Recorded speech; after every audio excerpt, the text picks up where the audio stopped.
Rebonjour à tous. Eh bien, prenons encore un court instant aujourd'hui pour accueillir un message donné par Jésus à notre frère Léandre Lachance. Au nom du Père qui m'a créé, du Fils qui m'a sauvé et du Saint-Esprit qui me sanctifie. Amen.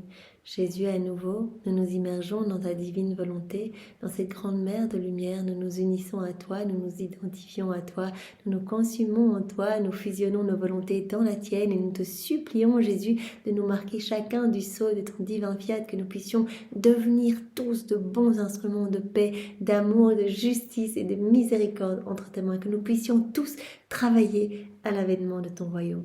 Oui Seigneur, nous nous offrons à toi, nous t'offrons nos humanités que nous voulons unir à ta propre humanité, nous voulons unir nos humanités à ta divinité pour perdre le rien, le néant que nous sommes. Aussi nous te supplions de sanctifier chacun de nos regards, que ce soit toi qui regardes à travers nos yeux à chaque instant, que nos regards soient marqués du sceau de ta compassion. Viens toi-même respirer dans nos respirations, parler à travers nos paroles, écouter à travers nos oreilles, penser à travers chacune de nos pensées. Viens faire battre nos cœurs, viens agir dans nos actions, viens toi-même marcher à travers nos pas, dans nos pas, Seigneur. Que tout soit fait par toi. C'est toi que nous invitons. Nous voulons que tu prennes les commandes de nos vies, Seigneur. Que tout soit fait pour toi. Que nos vies soient des offrandes éternelles pour ta gloire, celle de ton Père, celle de l'Esprit Saint. Et que tout soit fait dans ta divine volonté pour que tout puisse avoir une portée intemporelle, une portée universelle et infinie, magnifique, comme des rayons de soleil qui viennent toucher tous les cœurs, une rosée bienfaisante qui se dépose dans tous les cœurs. Oui Seigneur, viens agir en nous. Nous voulons te remercier infiniment pour tout ce que tu nous as déjà donné, tout ce que tu vas encore nous donner aujourd'hui, tout ce que tu nous donneras demain. Nous voulons te remercier de nous avoir donné ta maman. Nous voulons te remercier pour cet amour brûlant que tu as pour chacun de nous. Nous le voyons de plus en plus, cet amour qui se manifeste à travers chaque élément créé, et nous voulons y répondre au nom de tous ceux qui n'y répondent pas. Nous voulons te dire que nous avons vu cet amour, nous le faisons nôtre, nous y ajoutons nos je t'aime et nous te le redonnons continuellement, Seigneur. Jésus, nous voudrions maintenant placer notre amour partout dans l'œuvre de la rédemption, depuis la seconde 1 de l'élection de ta maman à la maternité divine jusqu'à son assomption, le tout incluant ta vie. Nous voulons dans tout ce que toi et ta maman voyez, sentez, touchez, respirez, mangez, buvez, piétinez, voyez autour de vous, sur chacun de tes apôtres, chacune des personnes que tu croises, sur toutes les lèvres, chaque battement de cœur, chaque pas, etc. Nous voulons partout placer nos je t'aime Jésus, je te loue, je te bénis, je t'adore, je te remercie, j'aime ta maman, maman Marie, nous avons besoin de toi, tu es notre reine, tu es notre mère, et vraiment nous t'aimons, nous nous unissons à vos deux cœurs unis, partout, sur tous ces éléments, partout sur vous, partout. Nous demandons que vienne s'établir le royaume de la divine volonté. Et puis nous voulons également parcourir chaque élément créé, tous les éléments de la création pour y placer notre amour, comme tu nous l'as dit dans le passage que nous venons de méditer du livre du ciel. À chaque fois que l'on fait une ronde, c'est comme si nous offrions une petite avance, en fait une petite pièce, une petite monnaie marquée du sceau divin pour demander que s'établisse le royaume de la divine volonté. Donc ce n'est pas inutile. Dès qu'on fait cela, non seulement on reçoit les petits cadeaux qui sont cachés, je vois les petits cadeaux cachés, la divine volonté qui travaille et opère dans les éléments créés, cache des qualités divines, conserve des attributs divins dans chaque chose que nous voyons autour de nous dans la création. Quand nous nous unissons, nous recevons tous ces cadeaux. Aussi, Seigneur, ce n'est pas pour les cadeaux que nous le faisons, mais bien pour que ton royaume vienne s'établir plus rapidement sur la terre et pour que tu en sois glorifié et heureux. Nous plaçons nos actes d'amour, d'adoration, de louange, de bénédiction, de remerciement, sur chaque feuille, bien sûr, notre amour toujours uni au tien. Nous plaçons tout ce paquet d'amour sur chaque branche, chaque arbuste, chaque tronc, chaque herbe, chaque fleur, sur chaque semence, tout ce que ces semences vont produire, chaque atome de terre, dans chaque molécule d'air, dans chaque goutte d'eau, dans l'immensité des cieux, dans la force du vent, dans la force des vagues, sur chaque petit piaillement des oiseaux. On veut recouvrir ces petits piaillements et ces petits cris d'animaux par des actions de louange et d'amour pour toi, Jésus, partout dans l'immensité des cieux, chaque étoile, leurs sentiments, le soleil, les rayons, tout ce que ces rayons vont toucher, chaque animal, insecte, bestiole, partout, chaque flocon de neige, chaque grain de sable, grain de poussière, caillou, dans les plaines, les vallées, les montagnes, partout, Seigneur, que tout résonne de notre amour, partout, sur la terre et dans le ciel, qu'il y ait vraiment cet écho d'amour, de louange, de remerciement au nom de tous. Et bien sûr, dans les sacrements, Nous voulons tenir compagnie à ta divine volonté, à l'Esprit Saint gémissant de solitude. Nous voulons placer eh bien, cet amour dans le sacrement du baptême, le sacrement de la réconciliation, de la confirmation, du mariage, le sacrement des malades, sacrement eh bien, de l'ordre et bien sûr le Saint-Sacrement, Jésus, où nous te prenons dans les bras. Tu as dit que tu souffrais tellement de tristesse, tellement d'isolement dans ce sacrement. Eh bien, nous voulons être avec toi à chaque instant, vraiment te laisser notre cœur avec toi dans tous les ciboires, dans tous les tabernacles, dans tous les hosties consacrées. Nous voulons être avec toi dans les mains de tous les prêtres qui te consacrent pour te recouvrir eh bien, de ta pureté, de ta fraîcheur, de ta puissance, de ton immensité, de ta beauté, de ta bonté, de ta sainteté. Nous voulons eh bien, t'offrir à toi-même. Nous voulons offrir uniquement eh bien, du parfait à la Trinité, à toi Jésus. Et nous voulons profiter de cet instant pour refaire toutes les messes dans ta divine volonté, toutes les entrées de messe et sorties de messe, les prières avant et après te recevoir, et bien toutes les entrées dans les églises aussi où des personnes peut-être eh bien ne se prosternent pas, ont des actes irrévérencieux ou viennent pour prendre des photos quelconques, que sais-je. Eh bien nous voulons tout réparer, Seigneur. Nous voulons décomposer notre corps en autant de petites parties qui se prosternent et qui viennent vraiment t'adorer continuellement, Seigneur, et te dire que tu es notre roi, notre bien, notre tout, et que vraiment nous t'aimons infiniment et nous te remercions. Jésus, maintenant, eh bien, dispose chacun de nous pour accueillir ce nouveau message, que nous ne passions pas à côté de ce que tu veux nous donner. Donc enveloppe-nous de ta lumière, donne-nous ta sagesse, donne-nous ta compréhension, donne-nous ton cœur, Jésus, vraiment que nous puissions être plus fervents à la suite vraiment de la réception de ce message, vraiment que nous puissions nous décider à ce changement. Seigneur, tu attends cela, que les hommes changent, que les cœurs changent, que les cœurs s'ouvrent, que nous revenions à toi, alors qu'il puisse y avoir de nombreux retours à toi par ce moment que nous prenons ici. Non seulement pour les âmes eh bien, qui méditent avec moi sur ce message, mais aussi nous savons bien qu'il y a ces retombées bienfaisantes et bénéfiques dans tous les cœurs dès que nous nous unissons à toi. Alors Seigneur, voilà, même si on n'a pas idée du nombre de personnes que tu sauves à chaque fois qu'on t'appelle pour faire quelque chose avec toi, eh bien nous te faisons confiance et vraiment notre prière est que plus aucune âme ne se perde. Vraiment que toutes les âmes soient sauvées, qu'elles puissent t'aimer, que tu puisses reprendre cette place d'honneur au milieu de tes enfants. Viens, Esprit Saint, viens par la puissante intercession du cœur immaculé de Marie, ton épouse bien-aimée. Viens, Esprit Saint, viens par la puissante intercession du cœur immaculé de Marie, ton épouse bien-aimée. Viens, Esprit Saint, viens par la puissante intercession du cœur immaculé de Marie, ton épouse bien-aimée. Alors le passage que nous allons méditer est celui du 18 janvier de l'année 1997, volume 1 pour le bonheur des miens, mais choisi, et c'est Jésus qui parle. Voici le titre. La miséricorde et le pardon sont toujours présents, prêts à être accordés à ceux qui se reconnaissent pécheurs. Donc, le thème, ça va être vraiment le pardon et la miséricorde. Et vraiment, ça me rappelle eh bien, ces nombreuses fois où nous avons médité ensemble les petites paroles données par Jésus à Sainte Faustine et Sœur Josefa Menendez. Et ces paroles qui avaient trait à l'amour, au pardon, à la miséricorde infinie de Dieu pour chacun de nous. Vraiment, quelle que soit la laideur de nos âmes, quels que soient nos péchés, la puanteur de vraiment de nos comportements, Jésus nous attend comme le Père du Fils prodigue et il se réjouit de notre retour. Il nous le dit tout le temps dans les écrits du ciel, je suis dans cette attente incessante. Et en fait, je vous vois même arriver au loin, un petit pas dans ma direction, une petite attention à mon égard, un petit je t'aime pour moi. Et mon cœur mais brûle d'amour et brûle de joie et est prêt à tout vous donner comme le Père eh bien, de cet enfant qui revient en haillons et qui directement eh bien, vient le laver de ses larmes, vient le revêtir eh bien, des plus beaux vêtements du palais, va faire tuer le veau gras et se réjouit, orne ses doigts de bijoux, etc. Eh bien, Jésus veut nous redonner ce vêtement royal. Il veut nous revêtir de ce manteau de lumière qu'avait Adam avant sa chute. Il ne voyait même pas qu'il était nu, il était revêtu de ce manteau de la divine volonté, il était heureux, il était bien, il était le regard tourné vers le ciel, vers la Trinité, il était continuellement dans la louange, il voyait l'amour de Dieu partout, il y répondait, il y avait vraiment ce flux et reflux d'amour, c'était magnifique. Et maintenant, le taux de suicide explose, le taux de dépression, les hommes sont malheureux, recherchent toujours plus, cette recherche constante de plus de bien, etc. Cette sécurité qu'on essaye de se former avec les choses matérielles. Jésus dit, il nous l'a dit les jours précédents, c'est moi ta sécurité. Demande-moi ce détachement des choses du monde.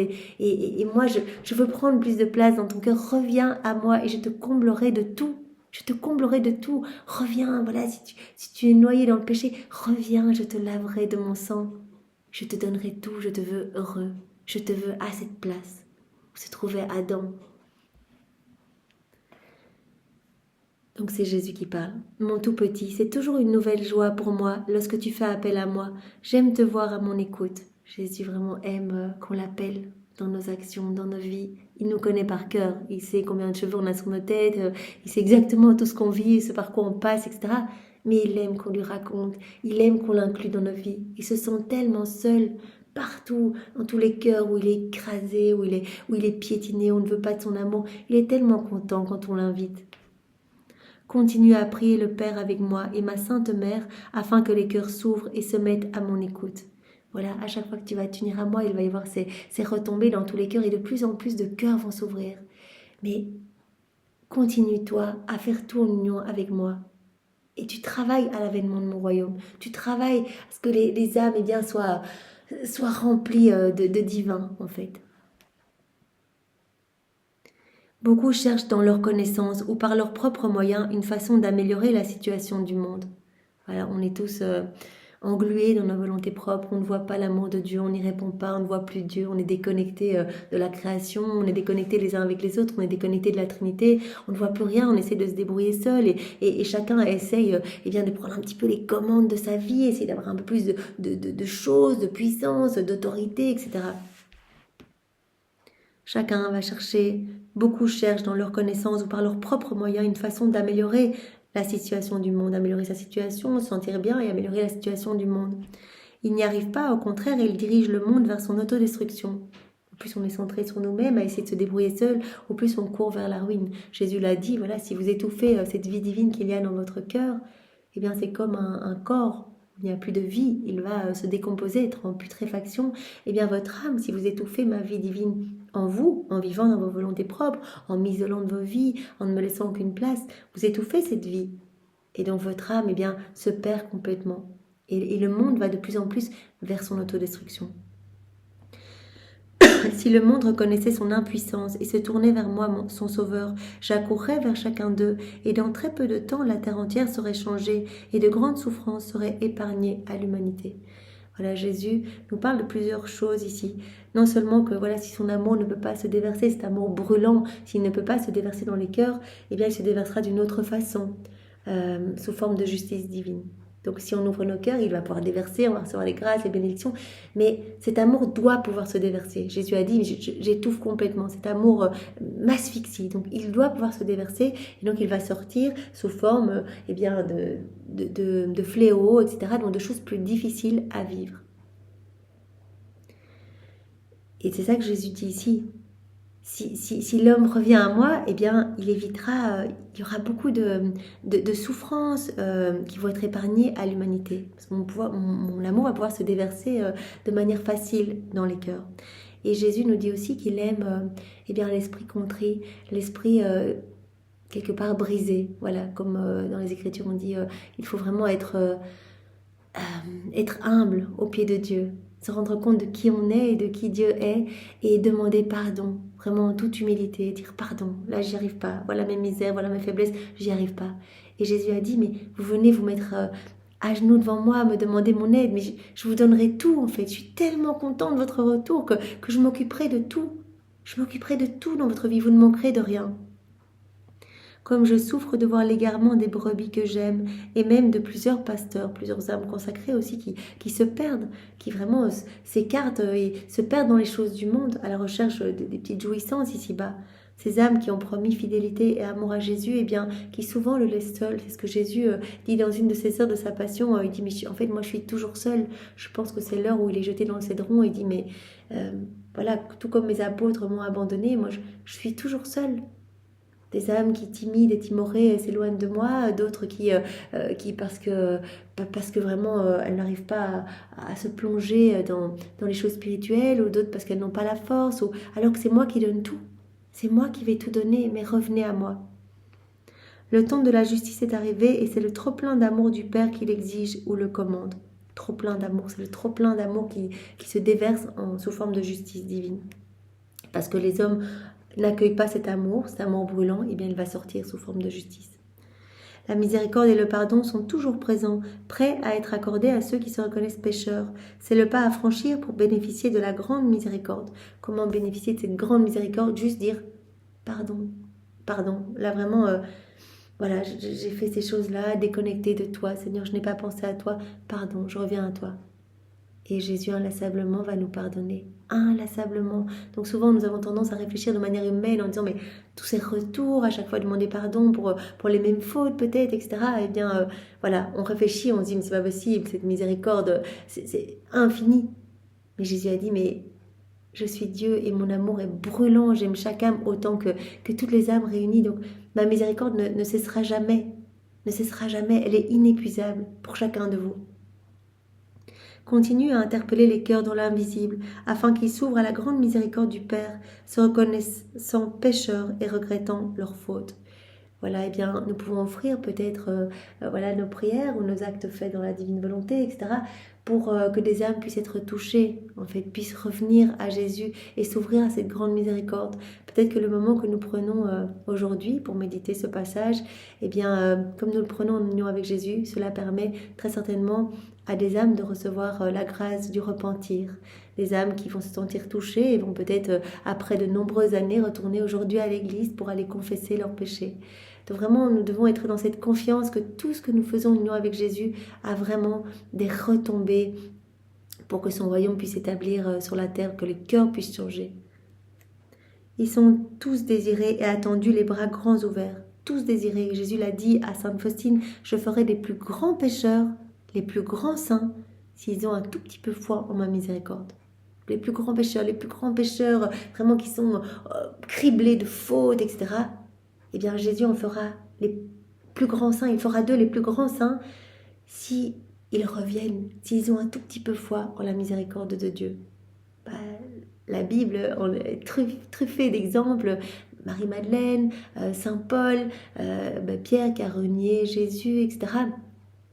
Et dans les écrits de Maria Valtorta, on peut voir eh bien Aglaé qui était vraiment une grande pécheresse, ou Jean d'Andorre, enfin beaucoup en fait, beaucoup, qui sont devenus des grands saints parce qu'ils se sont repentis de leurs fautes en fait. Et c'est Jésus qui va opérer ce travail de purification en nous. Mais il nous faut cette petite démarche, ce petit retour à Jésus. Ils sont tous désirés et attendus dans les bras grands ouverts, comme je les aime et aimerais les voir tous à mon écoute, comme tu l'es présentement. Jésus nous attend tous. Il n'y a pas une personne qui est mieux disposée pour aller recevoir le pardon. Tous, tous. Vraiment, on peut même se dire que le premier saint reconnu par l'Église, eh bien, c'est le bon larron sur la croix, qui était vraiment un criminel, qui avait fait des choses absolument atroces. Jésus l'a regardé avec ses yeux d'amour, Marie l'a regardé avec ses yeux d'amour et il a été profondément touché. Il a vécu comme son élimination de conscience et il s'est repenti apparemment sur la croix dans les écrits de Anne-Catherine Emmerich, donc ces visions, toute la passion de Jésus. Et bien pendant un quart d'heure, il s'est confessé tout haut à Jésus. Il a dit tous ses péchés, il a dit pardon, pardon, pardon, pardon. Et directement, Jésus lui a dit tu seras aujourd'hui même avec moi au paradis. J'ai beaucoup de choses à leur dire afin qu'ils deviennent accueillants à mon amour. Si tous pouvaient revenir à moi, me faire confiance, accepter ma miséricorde, venir se repentir à mes pieds, je leur donnerai tout. Disons ensemble cette supplication afin qu'elle résonne dans les cœurs. Parce que l'amour t'aime, tu deviens l'amour. Eh bien, on peut dire cette phrase dans la divine volonté, vraiment comme si toutes les lèvres proclamaient cette phrase. On peut faire résonner cette phrase dans tous les cœurs, à chaque battement de cœur. Puisque l'amour t'aime, tu deviens amour. Accueille mon amour, nous dit Jésus, et tu deviendras amour. Accueille mon pardon, ma miséricorde. Laisse-toi transformer et je viendrai vivre en toi. Si tu m'en donnes l'autorisation, je viendrai vivre en toi. Je te remplirai de ma splendeur, de ma lumière et tu deviendras amour et source d'amour pour les autres. Parce que l'amour t'aime, tu deviens l'amour. Parce que l'amour t'aime, tu deviens l'amour. Mon tout petit, parce que l'amour t'aime, tu deviens l'amour comme je t'aime.